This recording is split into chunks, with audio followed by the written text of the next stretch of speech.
பிரியாணி செய்தே ரொம்ப நாள் ஆன மாதிரி இருந்தது. அதனால இன்னைக்கு காலையிலே போயிட்டு சிக்கன் வாங்கிட்டு வந்துட்டாங்க. சிக்கன் மேரினேட் பண்ணுறதுக்காக புதினா, கொத்தமல்லி, பச்சை மிளகாய், தயிர் சேர்த்து அரைச்சி விழுத சிக்கனோடு சேர்த்து மிக்ஸ் பண்ணி வச்சுட்டேன்.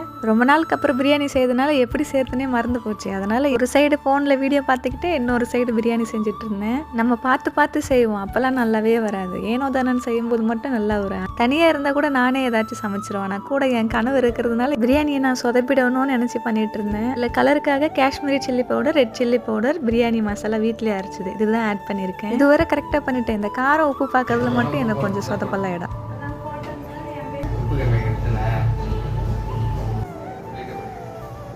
லெமன் பிழிஞ்சிட்டு மழைச்சாரல் போல் புதினா கொத்தமல்லிலாம் தூவி 10 நிமிஷம் தவால வச்சு கேஸ் ஆஃப் பண்ணி 10 நிமிஷம் ரெஸ்ட்டில் விட்டு ஓப்பன் பண்ணி பார்த்தா பிரியாணி அருமையாக வந்திருந்தது.